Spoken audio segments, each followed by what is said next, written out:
Hello and welcome to Tactical Tic Tacs. I'm HNS Riggs and this is part of a series of Kerbal space program tutorials which involve no rocket science. Welcome to basic rocket building in Kerbal with no scary science or maths talk. In this tutorial I'm going to show you some simple principles for building rockets which can take off, not crash, and end up in orbit. The same principles for rocket building will directly apply to tutorial 2, which will deal with getting a similar, be it more powerful rocket to the moon.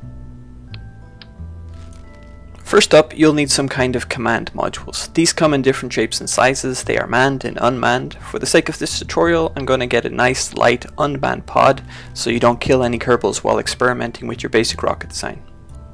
Unmanned pods need to be operated, so you'll need some kind of energy supply. To get this, you click on the utility menu and select any battery pack you want. Something the same size as your pod often looks nice. Next up, you will want to think about getting your rocket off the ground, and for this you have two choices: solid fuel or liquid fuel. Solid fuel is generally powerful and lighter to carry but cannot be controlled. Liquid fuel, which looks like all of these other ones you see on the screen, can be controlled, and you can attach nice little boosters to the end of a liquid fuel tank. To control the speed of the liquid fuel tank on your ship, you basically press shift to throttle up or control to throttle down, but we're going to talk about that later at launch.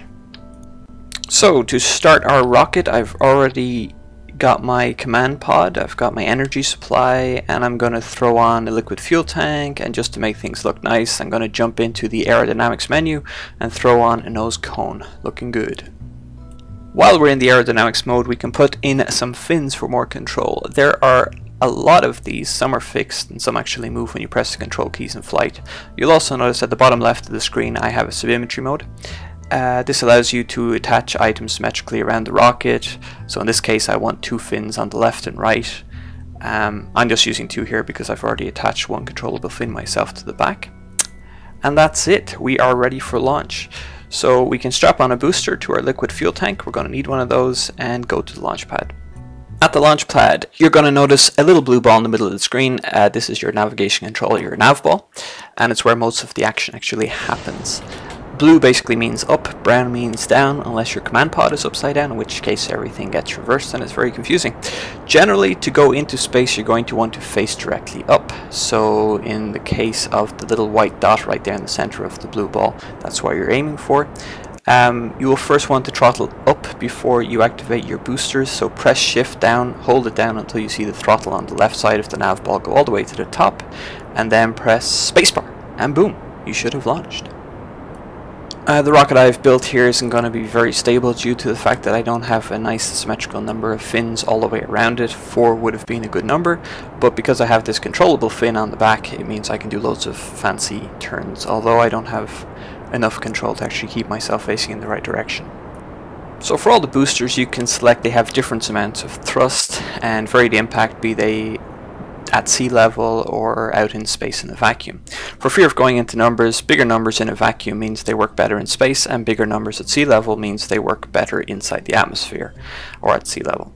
A good thing to think about when considering what rocket you're going to use is where that rocket's actually going to be used, and we're going to talk a lot about that when we get onto stages in future tutorials. Right, so that rocket was way too small and uncontrollable to make it into orbit, which is fair enough. That would have been far too easy.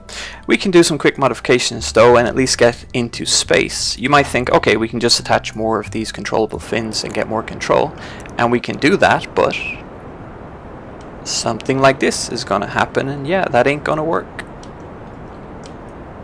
A nice idea perhaps would be to attach a bunch of standard fixed fins in a symmetrical pattern around the rocket. So I'm going to change my symmetry to 4, keep it even, and then attach a fixed fin, and we're going to launch that, and as you can see it's much more stable. As the atmosphere gets thinner, however, I'm going to still have to make a couple of minor adjustments to keep my rocket on track, which I don't do in this video and let it fly off track on its own. You don't want to have to think that hard when your rocket's in space, so a good idea is to attach an SAS module to your rocket, and this will help you control the rocket and keep it basically on the heading that you pointed it at. So even if you change heading and the SAS module is on, and to activate it you press T, it will stay on that heading. So in the control menu you can find the SAS module, and you can attach it somewhere to the top of your rocket, and we will take a launch to see that we are actually flying pretty stable now. And while we're at it, we're going to right click on some of the components on the ship as it's flying through the air, and you'll notice that we can see what is going on inside those components. So for example, if you click on the fuel tank, you'll be able to see how much fuel inside that tank is being used. If you click on the battery pack, you can see how much battery is being used and so on. It's pretty useful to keep an eye on what's happening during the flight. So that first basic rocket runs out of fuel, and that's fine. We're just trying to get a basic rocket. It takes off, is steady. It actually got out into space. It saw the stars. That was good. But we need to go further. And right now you're thinking, cool, let's strap on more fuel to this rocket and that's going to get us higher, right? Well, yes and no.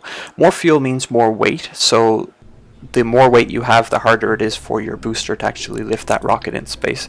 The booster that I'm using here is pretty powerful, so it's going to be able to lift at least 3 of these fuel tanks into space pretty good.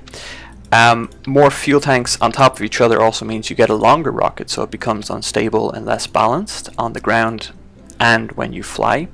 So you might notice in this launch that we have more fuel tanks on top, more weight, which means our rocket isn't going to fly quite as fast as it did before, but it will go a little further because now it has more fuel to get into space.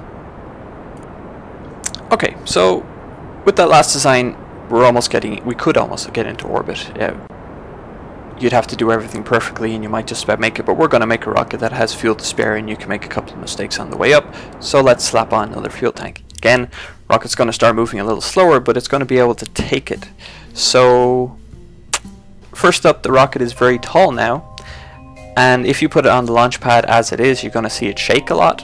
And as soon as you take off, it might be directing not directly up, in which case the rocket's going to fly to the side, and you can see that's what happens here.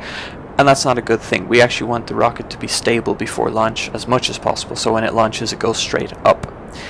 To fix that, you can go into the structural menu and you will find a launch stability enhancer, which you can see here, and I'm just going to attach that to the side of my rocket, go back into launch, and I can now launch from a stable platform with this stability enhancer attached. Alright, so this rocket should be good enough actually to get into orbit.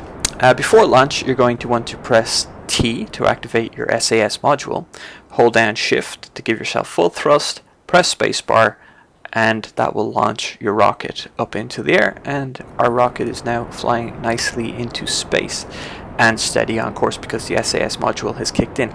Around 12 to 17,000 meters, you'll see that I start to tilt my rocket to the right or to the east, and this is the first step of making orbit. So you just start to tilt it slowly, and then you can press on the M, which gets you into map view, and you're going to see an arc on the screen. This arc represents basically where you've started, and the orbit, your current orbit, which at the moment is going to crash you straight into the ground because you haven't made full orbit of the planet yet. What you want to do is get your ship to the peak of this orbit. So you're going to fly straight up until that peak is currently highlighted with AP. When that is about 75,000 feet, you're going to want to stop, press X on the keyboard, and it'll cut out your thrust completely. And you're going to let yourself just sort of float along the orbit until you reach the AP point. And if you're facing perfectly due east, you'll see my ship sort of orientates to due east here, you can then pump up your thrust full volume. That's going to push yourself, speed yourself out of your current orbit from your AP point, your apoapsis, and it's literally going to slingshot you around the other side of the planet. So what that does is it pushes your orbit at the other side of the planet out further, okay? And that means when you come around in the orbit, you're going to be on a higher orbit at the other side of the planet, and hopefully your orbit will expand enough so that it goes around the whole planet rather than one part of it actually crashing into the Earth. You're going to notice on the little nav ball we have a kind of a circle with 3 little lines sticking out of it. That is your prograde marker. Now, facing this prograde marker and thrusting into it gives you the maximum effect of how it's going to impact your orbit. So when we get to the point AP, you want to be facing directly into that little circle, and you want to blast straight into that circle to give you the maximum impact and to maximize the expansion of your orbit. If you're lined up perfectly with that, and in this case perfectly with the horizon and facing east, you're going to expand your lowest point of orbit without changing your highest point of orbit. So at the moment your highest point of orbit is AP, and your lowest point of orbit you can't even see because it's in the ground. So we're going to expand that until the lowest point pops out the back of the planet, and we're going to hopefully get both of those above 75,000 feet so that your orbit doesn't shrink when you're moving around the planet. You don't get pulled in by gravity. There is another yellow indicator with lines going through it, and that's called the retrograde, and this will do the opposite effect. So if you point towards that and you blast into it, that will actually shrink your orbit. In the video you'll notice that I've speed up time to get to the AP point. So to speed up time to reach the apoapsis, you can press the full stop key on the keyboard, I guess, and to slow it down you can press the comma key. Okay, so the period key or the comma key.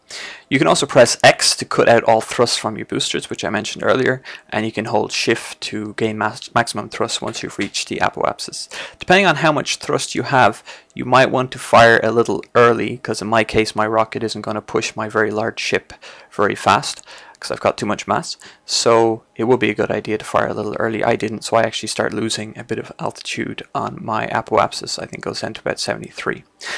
As I like having about 75,000 feet in orbit at my lowest point, currently at 73 like I said, you'll notice that as I pushed the lowest point, it went higher than my previous highest point. So basically the apoapsis was the AP that we've been talking about all along, but as I increased the size of my orbit out the backside became the highest point of my orbit, and my initial highest point became the lowest point, which is the PA or periapsis. Okay, so I want the periapsis to be bigger than 73,000 feet. I want it to be about 75. So what I can do is speed up time again.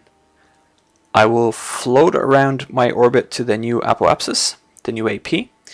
I can aim my ship at the prograde indicator, and I'll fire my boosters until my periapsis is as high as I want it to be. So I'm going to make it around 75,000 feet, and that's it. You are now in a perfect orbit around the planet with a tiny little bit of fuel to spare. And well done, you have made orbit. In the next tutorial I will continue from this basic rocket design to build a rocket that can orbit the moon, and then using the same design principles but a different rocket, we can have a rocket that will land our first Kerbal on the moon safely. Thanks for watching. If this was useful, please press like, subscribe and leave comments below.